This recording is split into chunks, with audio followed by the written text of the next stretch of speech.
Boa noite, irmãos. Que a paz e a graça do Senhor estejam com todos vocês. Quero dizer que é uma alegria, um privilégio estar aqui com os irmãos, podendo compartilhar das Sagradas Escrituras, do glorioso Evangelho, aqui na cidade de Goiânia. Agradeço a todos que estão trabalhando para este culto, pastor Leandro, que possibilitou a minha vinda para cá. Espero que Deus fale conosco, como falou na noite de ontem. Já ouvi de muitos sábios que Deus, na sua sabedoria e por sua graça, às vezes usa o menor para falar com o maior. Isso sempre acontece quando eu prego. Abra agora comigo em Atos capítulo 16. Vamos ver o que diz a gloriosa palavra do Senhor, no verso 31. Responderam-lhe, Atos 16, 31. Responderam-lhe, crê no Senhor Jesus e serás salvo tu e a tua casa. Até aí, fecha os seus olhos, vamos orar. Pai Santo, a Ti a honra, a glória, o louvor, o domínio. A Ti pertence a justiça e a nós o corar do rosto. Somos pequenos e frágeis. Tu és grande, poderoso, imenso, glorioso, infinito, transcendente, santo, justo, onipotente, onisciente, imenso, eterno, maravilhoso, majestoso, magnífico. Nos curvamos diante de tamanha beleza e majestade. Que privilégio poder dirigir a Ti as palavras, voltar a Ti o rosto, fazer parte dos Seus decretos. Porque lá nos refolhos da eternidade, o Senhor nos escolheu, nos achou, nos viu, imersos em iniquidades, mortos, mas nos ressuscitou e nos fez assentar nos lugares celestiais com Cristo. O que viste em nós, nada além de iniquidade, foi na unilateralidade do seu amor incondicional, na sua graça, que nos amaste, nos salvaste. Ó Deus Santo, despeja da sua graça, gloriosa, abundante aqui, de modo que o teu reino avance, que o Senhor receba a glória para si, e nos conforme a imagem do seu Filho. Amém. Queridos irmãos, o tema que foi sugerido aqui para essa semana foi família. Então, às vezes, se você veio esperando um pastor Paulo Júnior mais enérgico, agressivo, igual você vê na internet, o tema talvez não me possibilite.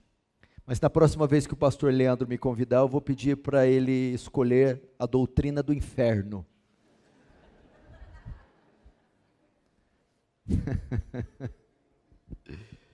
Preste atenção, queridos.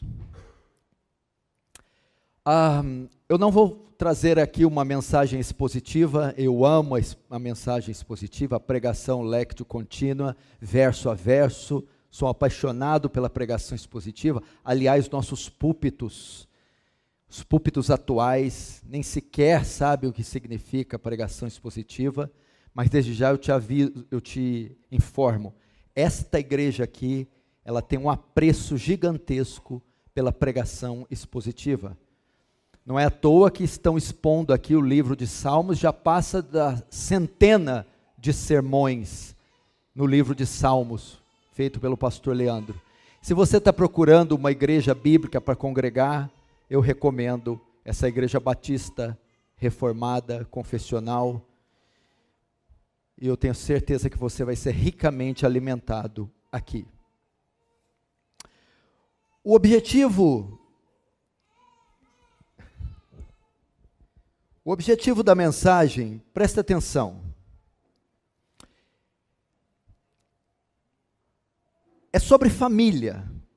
Cuide da sua família, é o tema dessa noite. E por que eu escolhi este tema? O objetivo é solidificar, guardar, proteger a família. Por quê? Em razão dos ataques que ela vem sofrendo. Não existe instituição na face da terra mais perseguida pelo inferno do que a família. Só um cego para não ver o que está acontecendo. O inferno declarou guerra contra a família. Satanás abriu fogo contra ela. E está disposto a ir até as últimas consequências, no tocante à sua destruição. O alvo de Satanás é essa instituição divina. Ele quer extinguir a família tradicional, porque ele sabe que ela é o último reduto de poder a cair.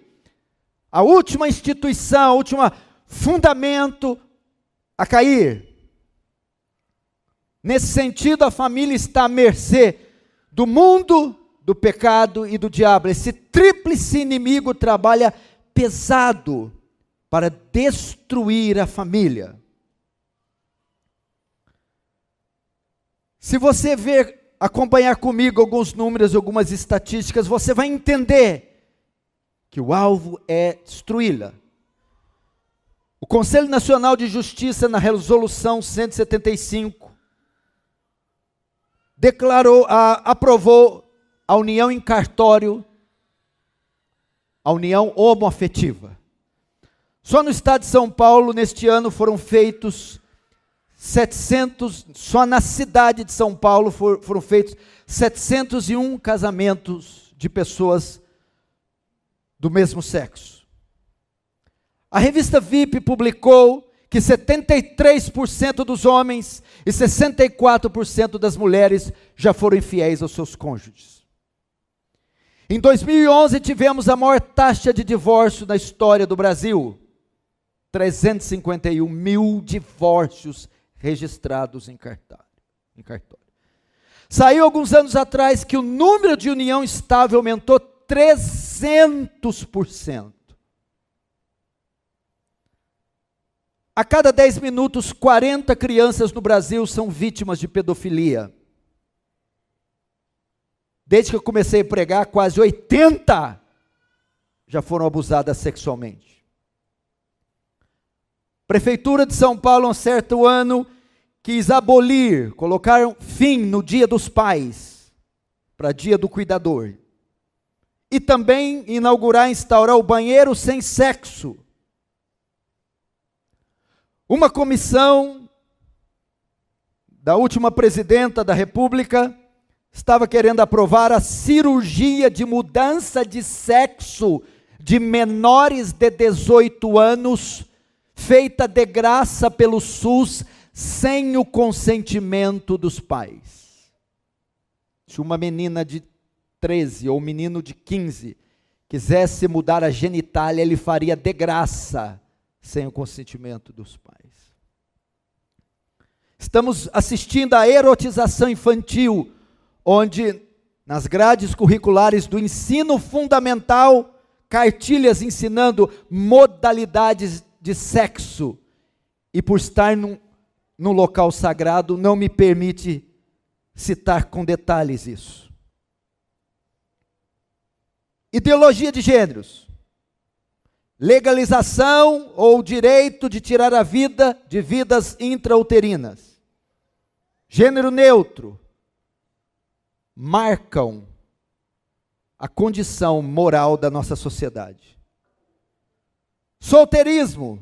Nos Estados Unidos da América, existem 100 milhões de solteiros com mais de 18 anos. A família comum nos Estados Unidos é uma pessoa que mora sozinha. Esse é o padrão familiar. 50% das crianças que nascem em um lar de pais não casados. Veja só. Com esses números não fica claro que essa instituição está sendo caçada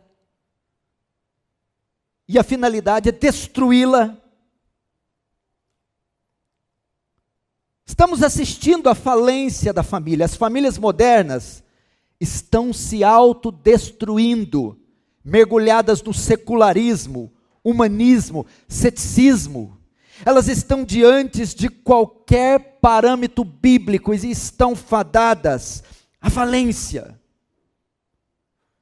John MacArthur, em seu livro Pais Sábios e Filhos Brilhantes, escreve: talvez estejamos assistindo à morte da célula fundamental de toda a civilização, a família. Os sinais desse declínio, escreve MacArthur, são evidentes ao nosso redor, os quais são aborto, infidelidade, divórcio, homossexualismo, delinquência juvenil, o movimento feminista, esterilização, a revolução sexual dos anos 60, a banalização do casamento e etc. Escreve MacArthur. William Hendrickson disse: segundo a atmosfera moral e espiritual na família, assim será na igreja, na sociedade, na nação e na nação em geral. O diabo sabe disso. Por isso, abriu fogo contra a família. Mas quais seriam as causas dessa derrocada da família? Dessa descaracterização? Talvez seja a inversão de valores da nossa sociedade atual. Pasmem no que eu vou ler.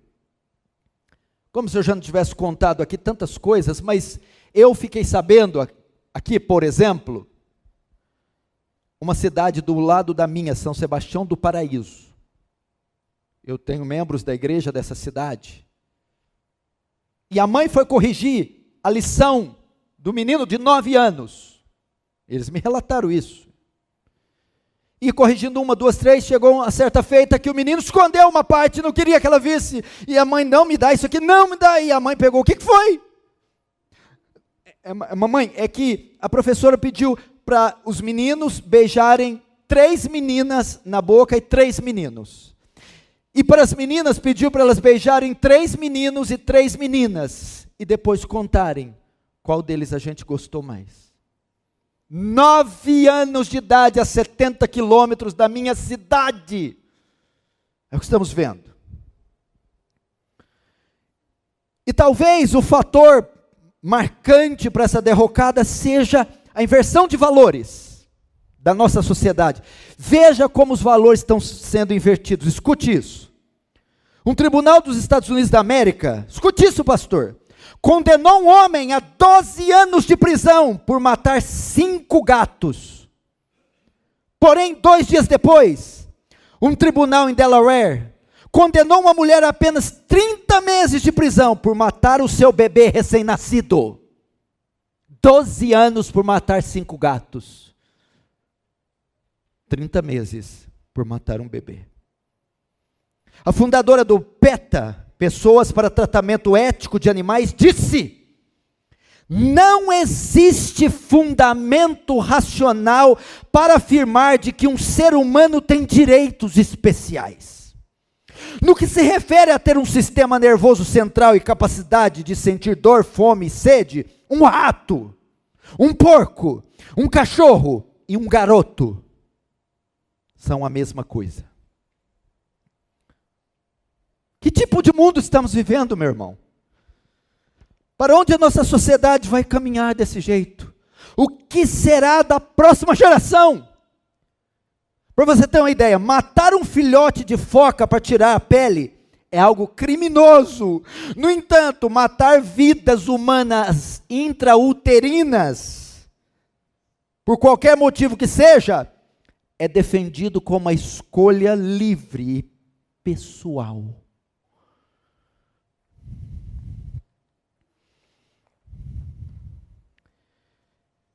Em seu livro de 1971, Morte da Família, o psiquiatra britânico David Cooper sugeriu que é hora de eliminá-la completamente, a família.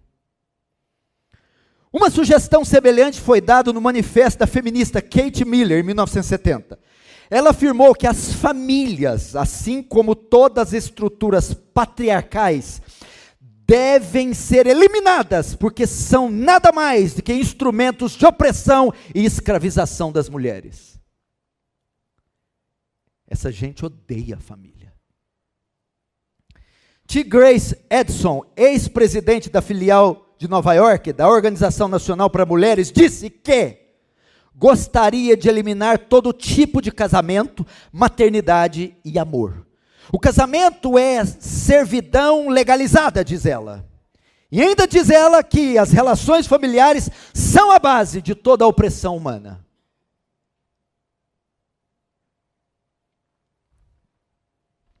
Esse é o mundo que você está vivendo. Isso é o que advogam alguns partidos políticos.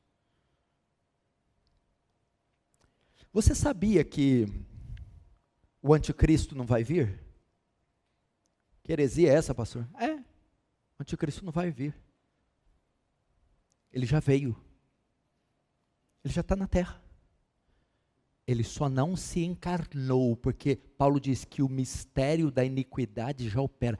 O espírito dele está por trás dessas instituições. Isso aqui são apenas fantoches, bonecos, órgãos, instituições, homens e mulheres a serviço do espírito do anticristo, do inferno. Ainda há tempo para salvar a família? Devemos nos perguntar. O problema é que a nossa sociedade como um todo já rejeitou os valores bíblicos, que são a única forma da recuperação e preservação da família. Os únicos valores reais que podem salvar essa instituição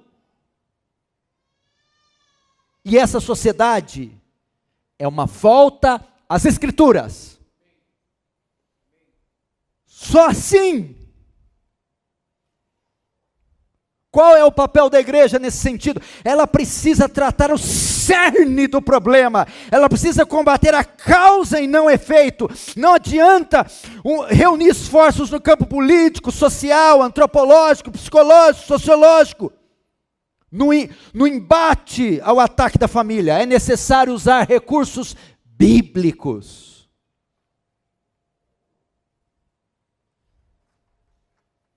Como então nós defendemos a família? Como protegê-la de tudo isso? Como você, pai, mãe, filho, presbítero, diácono, pastor, responde a esse flagrante ataque contra a família? Presta atenção. A família é um organismo composto de vários componentes, ok? Pai e mãe, a sua prole, filhos. Então a família não é feita apenas de um membro, vários membros. Ela é o principal órgão da sociedade. E dentro dela há um principal componente, um principal membro. Quem é? A figura masculina, o homem, o pai, o marido. Ele é o principal responsável pela proteção, direção da família. Portanto, a minha mensagem agora dá lugar à figura masculina. Preste atenção. Em Juízes 17:6, que é o texto central desse livro, diz assim: naqueles dias não havia rei em Israel. Cada um fazia o que parecia bem aos seus olhos. O que é o período de Juízes? Juízes marca um dos piores, se não o pior momento da nação de Israel. Foram 350 anos de escuridão, sincretismo, idolatria, paganismo. É só você ver os efeitos disso em Juízes 19, quando você lê a história do levita e da concubina. Agora, qual foi a causa de tamanho declínio?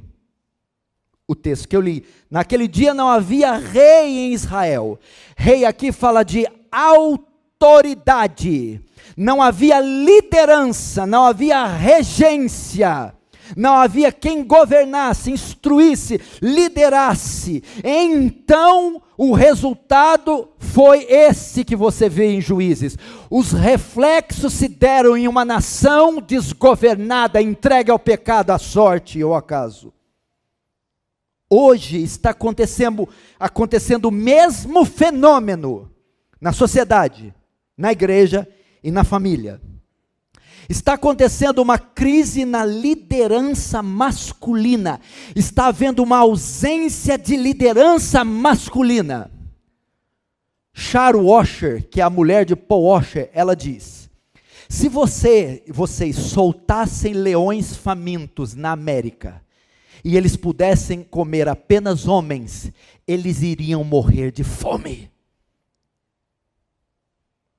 Está havendo uma campanha para desmasculinizar o homem, para tirar a voz ativa do homem, a liderança do homem, o papel do homem.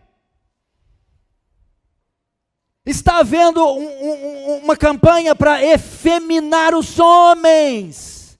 Eles não mandam, eles não ocupam cargos, eles não lideram.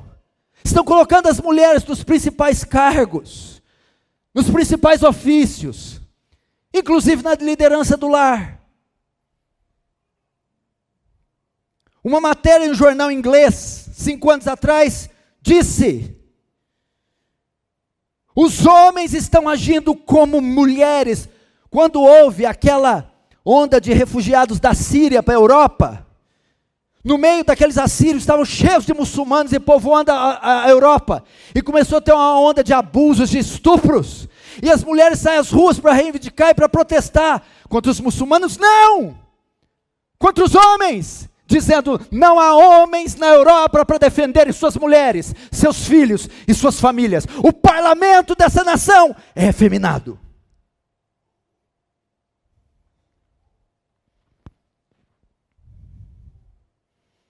O resultado é semelhante ao dos juízes: desordem, caos, destruição. Mulher, belisca ele aí, se ele fala ai. Meu camarada, eu sou da época, os meus heróis eram Charlton Heston, Clint Eastwood, Charles Bronson, Arnold Schwarzenegger. O seu é o quê? Justin Bieber? Por favor. Eu assistia filme e saía na rua para brigar. Eu sou da época que se apaga charuto na língua, camarada. Que se fede CC.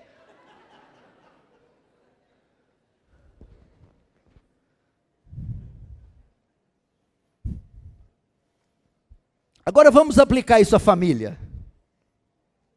Você está vendo a destruição da família. Não havendo rei, não havendo autoridade no lar, cada um fará o que achar, o que é reto aos seus olhos. O lar vai ficar em desgoverno.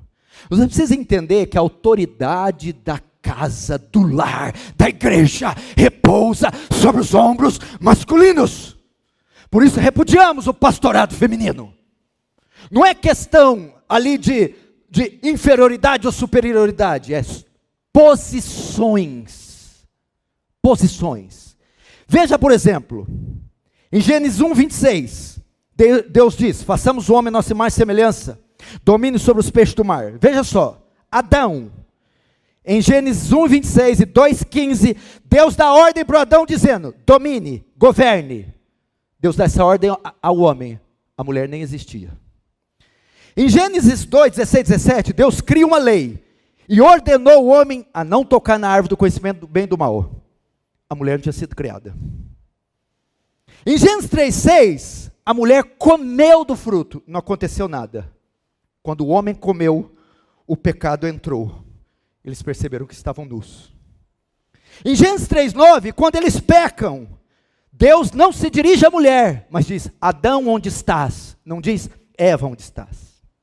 Em Gênesis 3:16, 17, a mulher recebe a sentença sobre ela, sobre apenas ela: com dores darás à luz. O homem, quando peca, recebe a sentença não só nele, mas toda a terra recebe a maldição, para mostrar que a liderança é masculina. Agora vamos ver como o homem exerce essa liderança. Quais são então as marcas da masculinidade bíblica? Como o homem então toma a frente e recupera a posição que ele herdou de Deus, da liderança, da igreja, do lar, da mulher, dos filhos e da sociedade? Existem 4 funções do homem, pelo menos 4 funções.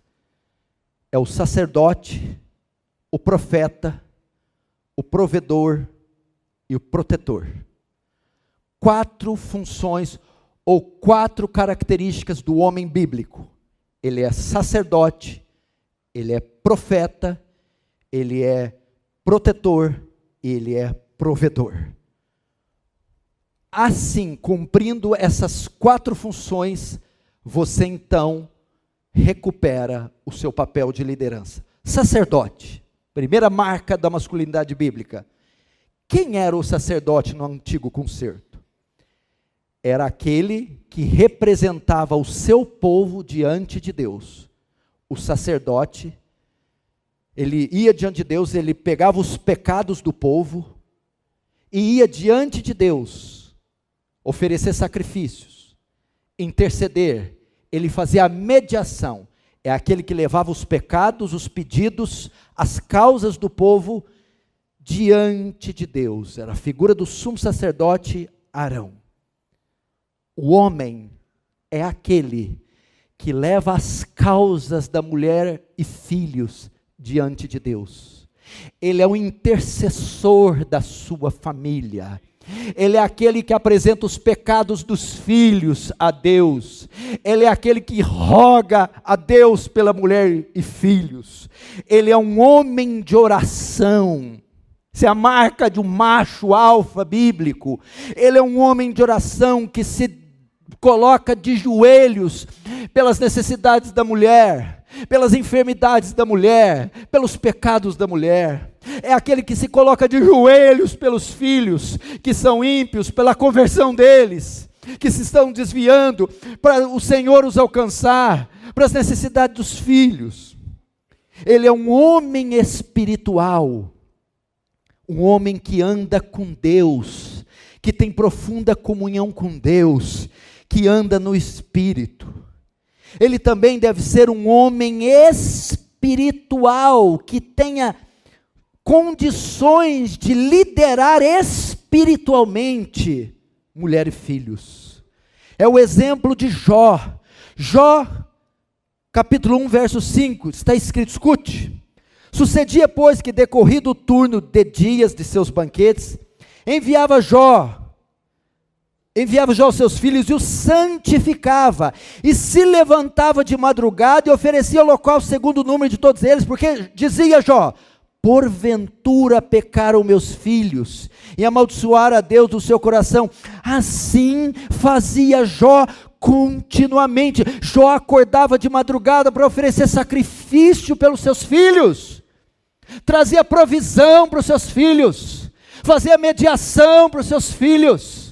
Veja o homem zeloso, o homem mais rico do Oriente, mas era o sacerdote do lar, era um homem que conduzia a sua família espiritualmente.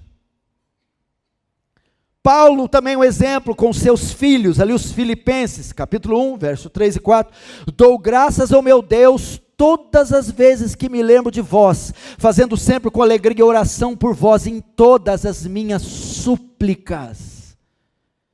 Samuel, veja só 1 Samuel 12, 23, essa deve ser a declaração de todos os pais. E quanto a mim, longe de mim que eu peque contra o Senhor, deixando de orar por vós. Esse é o papel. Pai, se você dá roupa, comida, educação, mas se você não é intercessor dos seus filhos, se você dá o cartão de crédito à sua esposa, mas se não se coloca na brecha por ela, se os pilares da sua casa todos não são sustentados, meu irmão, pelas colunas da oração, você está contribuindo pouco. Você é o sacerdote do teu lar. Segunda característica, o profeta. O profeta. Se o sacerdote é aquele que pegava os problemas do povo e representava o povo diante de Deus, o profeta é o contrário. Era aquele que ia diante de Deus, recebia a palavra e comunicava a palavra ao povo. Segunda marca da masculinidade bíblica. O profeta é aquele homem que se debruça diante das Escrituras. É aquele homem que lê as Escrituras, é aquele homem que interpreta as Escrituras, é aquele homem que memoriza as Escrituras, que recebe a palavra de Deus mediante as Escrituras e vai e comunica à sua família as Escrituras. Ele é o discipulador da mulher e filhos, ele é o evangelista da mulher e filhos, é o profeta.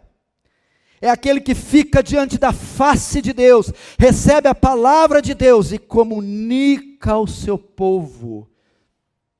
Ele é um estudioso das Escrituras. Ele conhece as Escrituras. E ensina as Escrituras. O verdadeiro homem é aquele que tem condições de instruir a sua esposa na palavra de Deus. Maridos, amai vossas esposas como Cristo amou e se entregou por ela, lavando-a, ou purificando-a pela lavagem da palavra. É um homem apto, versado nas Escrituras, é um homem que pode chegar em casa e explicar para a mulher as dúvidas que ficou quando ela saiu do culto público. É um homem que possa explicar textos que a mulher lê e não entende. É um homem apto para ensinar doutrina, para ensinar teologia, para ensinar história, para ensinar a Bíblia. Essa é a maior contribuição.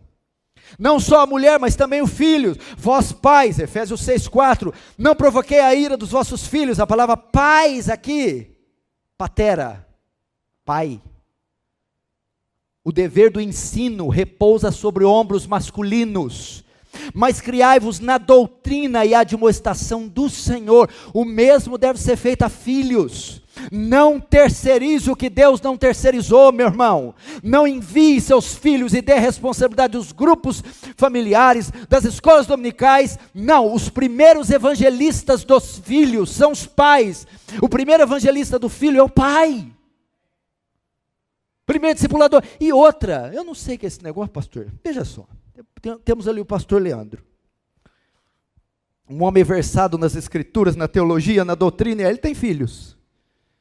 A hora que os filhos dele começam a crescer na tenridade, ele entrega os filhos para o professor, para o diácono, para sei lá quem. Não é só questão de transferir fardo, ele vai perder um privilégio, uma honra. Eu doutrinar o meu próprio filho, eu expor o evangelho para o meu próprio filho, eu ter a dádiva de transferir os meus valores para os meus filhos, meu irmão, é uma honra. Imagina que eu vou dar meu filho para um cara de cueca de fora com gel na cabeça.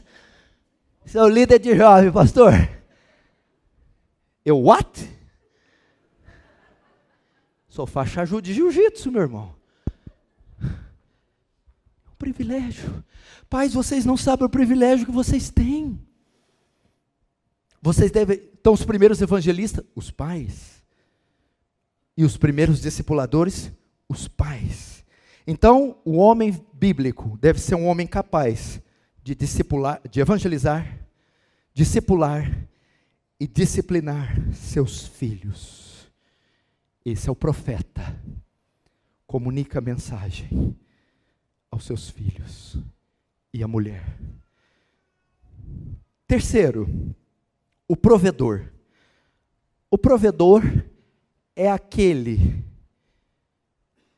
que dá ao povo aquilo que eles necessitam para o seu sustento. É a figura de José. Quando houve fome em toda a terra, ele, levantado como governador, era responsável por suprir as necessidades de todas as nações, inclusive o Egito. A responsabilidade de prover o necessário para uma vida digna de mulher e filhos, ou seja, teto, moradia, vestuário, alimentação, educação, repousa sobre os ombros masculinos e não femininos. Com isso não estou dizendo que a mulher não possa trabalhar fora, mas não é dever da mulher, porque quando o pecado se instaurou, Deus disse: do suor do teu rosto, Adão, comerás, e não do teu, Eva. Do homem.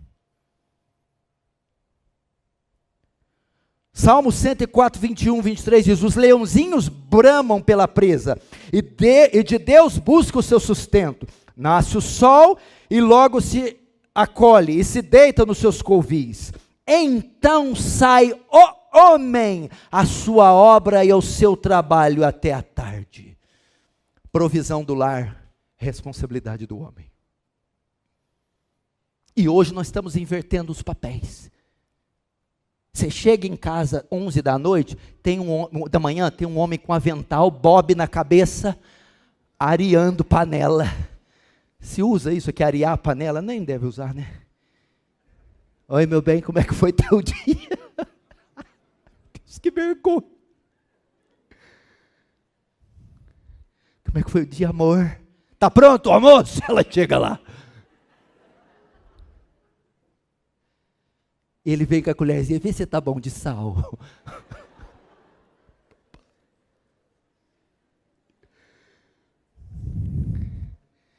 A mulher pode ajudar, por favor. A mulher pode trabalhar, mas espera aí, malandro. Espera aí, camarada. É sobre você que repousa a provisão, vem dos pais, ou seja, do homem. Ele tem que ser apto a fim de prover tudo que for necessário para aqueles de quem ele é responsável, ou seja, mulher e filhos. E para isso, meu irmão, pastor, mas não dá. Meu irmão, o que está acontecendo? Um comodismo pela parte masculina. As mulheres estão avançando enquanto os homens estão assistindo, e o feminismo está tomando conta. Não é só, ou seja, as mulheres estão tomando conta, tomando o lugar dos homens, não é só pelo movimento feminista. É pela preguiça, omissão, covardia de muitos homens. Porque se você não faz, ela tem que fazer. O que a mulher faz? A mulher acorda, a mulher troca filho, a mulher leva para a escola, a mulher faz as compras, a mulher chega, a mulher resolve, a mulher faz tudo. E ele, o que ele faz? Senta na frente da televisão e vai ver Palmeiras e Corinthians. Aquele prato, aquela montanha de comida. Aí quando tem alguma contenda na porta de casa, vai lá, meu amor. E sabe o que é o pior? Ela vai, vassoura em punhos, e ela vai. E sabe o que é o pior? Ela resolve, para nossa vergonha. Misericórdia. Quarto e último, marca da masculinidade. Ele não é só o provedor, como também o protetor. Quem é o protetor? Olhe para mim. É aquele que se coloca entre a sua família e o perigo que ameaça, quer seja espiritual, quer seja físico. O protetor é aquele que se coloca entre a sua família e o perigo que a ameaça, quer seja espiritual, quer seja físico. Ele deve ser um homem destemido e pronto para defender a sua família. Primeiro, fisicamente. É ele o responsável por proteger a integridade física da mulher. Cadê o cavalheirismo do homem na calçada andar do lado direito e a mulher na esquerda? Sabia que existe isso, jovens? Proteção. Quando vai abrir a porta do carro, proteção. Vai colocar o lixo à noite, 11 horas da noite, é tu, homem, proteção. Acontece, tem um barulho no telhado, é tu que acorda e levanta, homem. Não ri não que tu se entrega, homem.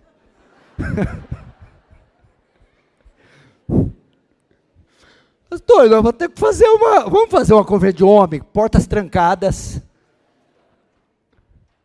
O tema vai ser o couro vai comer. Não só do perigo da integridade física, mas ele é aquele que protege os filhos das amizades. Quanto pai songamonga, menina tá andando com lésbicas, com desviadas. Meu filho, proteja os seus filhos dos Jonadabes. Lembra do primo de Absalão, o conselho que ele deu para ele? Finge-te de doente, pede para ela fazer um bolo, e quando ele entrar, tranca a porta e deita-te com ela. Ele é aquele que está... Quem é essa menina? De onde veio? Com quem você está andando? Quem é esse rapaz, meu filho? Não. Proteção. Não só integridade física, amizades, mas também dos eletrônicos. Isso, pai. Da iPad, iPod, aí não pode, iPhone, internet, senha. Está lá no quarto, os meninos, 12 horas conectado. Com o quê? Com Wicca, bruxaria, com esses sites que ensinam ideologia de gênero. Quantas crianças estão sendo ingressadas no ocultismo, no homossexualismo, encontros estão sendo marcados pela internet. Belfort Roxo, uma cidade do Rio de Janeiro.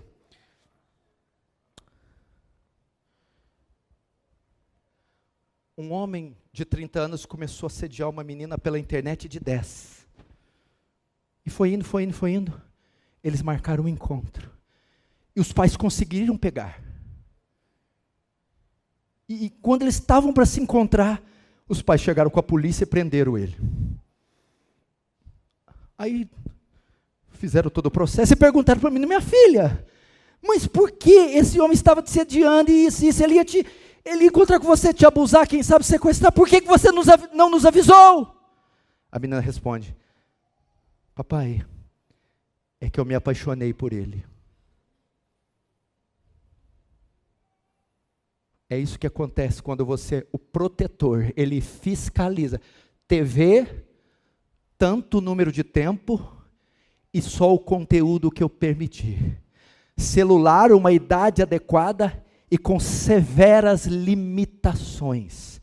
Computador, PC, internet, com aplicativos de segurança e tudo dosado. O protetor faz isso. Onde está o filho? Que hora que vai chegar? Com quem saiu? E não só isso. Integridade física, amizades, eletrônicos e o mal espiritual.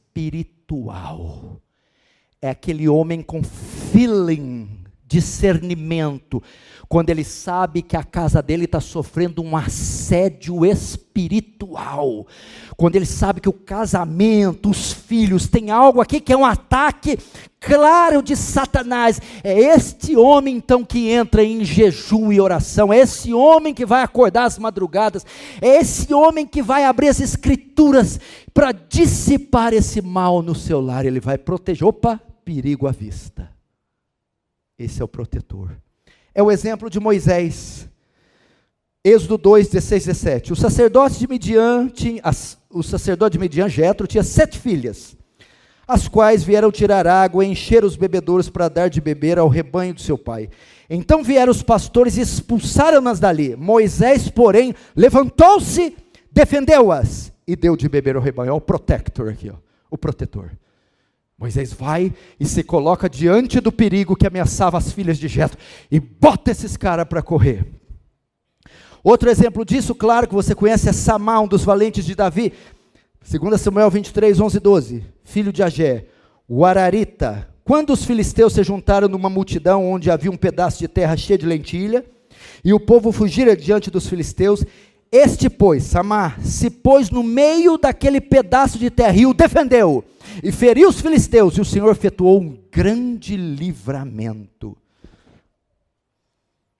O seu campo de lentilha é a sua casa. O texto diz que ele se colocou no meio do campo. E os filisteus fugiram diante dele, porque ele defendeu e feriu. Meu irmão, sua família é o seu campo de lentilha, onde você deve estar constantemente como um vigia, uma sentinela, montando guarda. Meu irmão, você vê como é que é lá em casa. Pais, vocês precisam ser um pouco mais maliciosos, pais.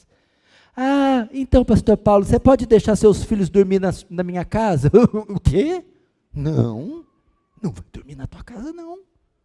Ah, pastor, é da igreja. Bom, ser da igreja é uma coisa, ser de Jesus é outra coisa. Mãe que bota a programação, deixa os meninos, quando fica com 15, 16, 17, vira maconheiro inveterado e fala: onde foi que eu errei, pastor? Onde foi que você acertou? Nós temos que perguntar. Vamos ser maliciosos, meu irmão. Você lembra de Davi? Quando morava em Ziclag? Davi era o grande campeão, o grande líder militar. E volta com seu cavalo branco e as medalhas de honra no peito, aquele homem pomposo. De repente, o que é isso? Cheiro de fumaça? O que é aquilo? Fogo?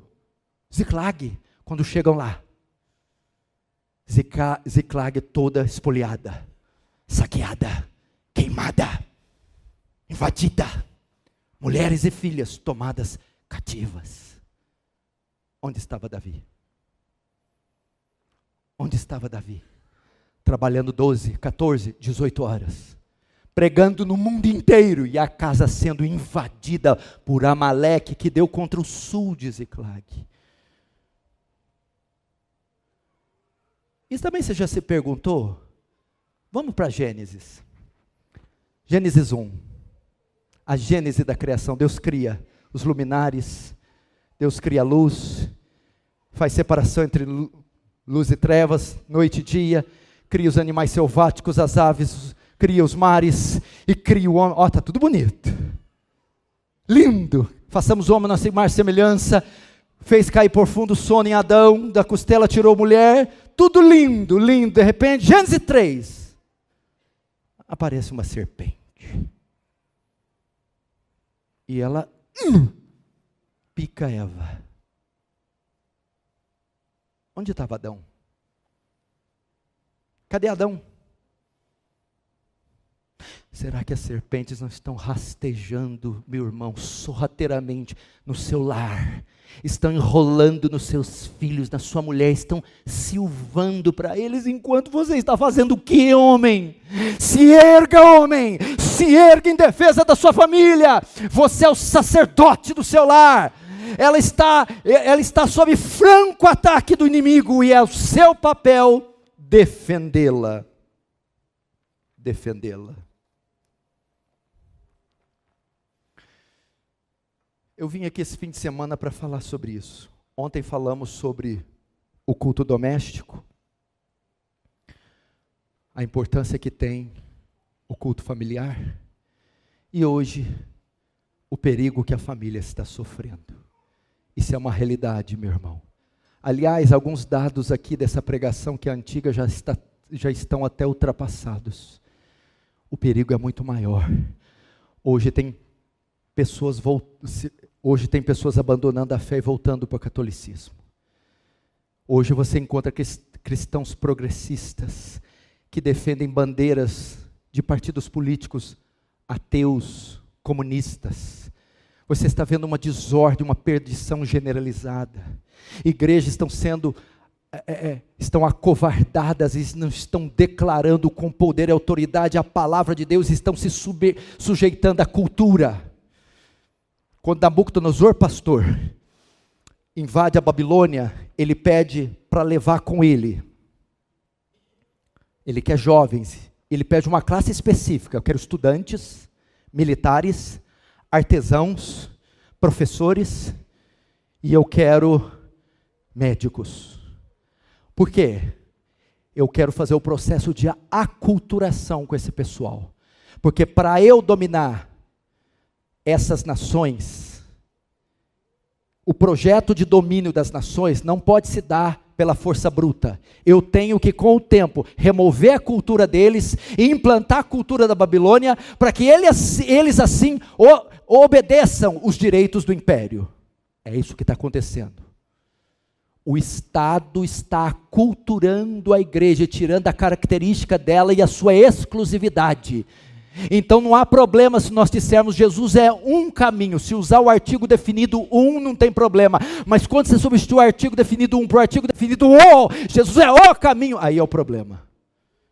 E é isso que essa sociedade está propondo, e o Estado está propondo, descaracterizar a igreja pela aculturação e fazê-la assimilar os valores e os padrões dessa sociedade caída e do Estado, para que assim eles não se levantem contra o Estado. E como nós defendemos isso? Porque Nabucodonosor tinha em mente, em uma ou duas gerações, acabar com a fé dos hebreus. Bastam uma ou duas gerações, para assim como está acontecendo no Ocidente. Você está assistindo à morte do cristianismo no Ocidente. Vai lá na Europa, que você vai encontrar ali as dead churches, igrejas mortas. Eu consegui comprar uma Bíblia lá, de 300 anos, uma coisa mais linda. Sabe onde ela estava? Servindo de calço para segurar uma porta do vento. E as igrejas estão virando pubs, bares ou shoppings. Mas isso tudo começa no seio familiar.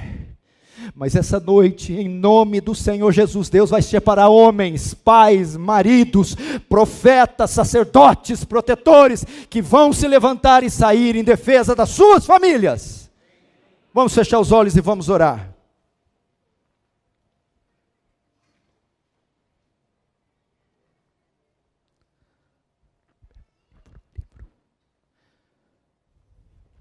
Feche os olhos. Vamos falar com Deus agora. Ore pelos seus filhos, pai. Ore pela sua mulher, marido. Eu não sei, mas talvez Deus tenha me trazido aqui para dizer que você tem muito que melhorar como marido. Ela está sentindo a sua falta, sua ausência. Precisa ser tratada com mais delicadeza, doçura. Quer mais um pouco da sua presença, da sua atenção, só quer ser compreendida. Ela precisa perceber que ela tem preferência. Ela precisa perceber que na sua escala de valores ela é importante, homem, marido. Isso é saúde para o teu lar. É isso que blinda a sua casa do inferno. Ser bíblico. O mesmo posso dizer para os filhos. Nossos filhos não querem um profissional, nossos filhos querem um pai. Nossos filhos não querem um pastor, querem um pai. Nossos filhos querem banalidade com ele, nossos filhos querem abraço, beijo, cheiro. Nossos filhos querem que corrijamos as lições de casas com ele. Nossos filhos querem que vamos no futebol com eles. Pai, seu filho está pedindo socorro, Pai. Oh Senhor Jesus, tem misericórdia. Nossos lares são prioridade, Senhor. Tem misericórdia, Senhor. O inferno está fazendo uma festa com as famílias. Nos ajuda, Senhor. Nos dá ânimo, nos dá coragem, nos dá força, nos dá vigor, nos dá graça para sairmos em defesa das nossas famílias. Resgata a verdadeira masculinidade, a masculinidade bíblica. Deus, tem compaixão, Senhor. Tem misericórdia, Senhor. Assim como Moisés, quando foi sair do Egito, o faraó disse: as crianças fiquem. Moisés disse: nenhuma unha, faraó, ficará no Egito. Pais, digam isso: nenhuma unha do que é meu, nenhum filho meu, a minha esposa, eu não abro mão de nada do que Deus me deu como família. Ore pelos seus filhos, pai. Ore pela sua esposa. Mãe, esposa, ore pelo seu marido, para Deus dar graça dele cumprir o papel dele. Filhos, ore pelos seus pais, pelo seu pai, para Deus conceder graça ele cumprir o papel dele. É o que eu te peço, em nome de Jesus. Amém.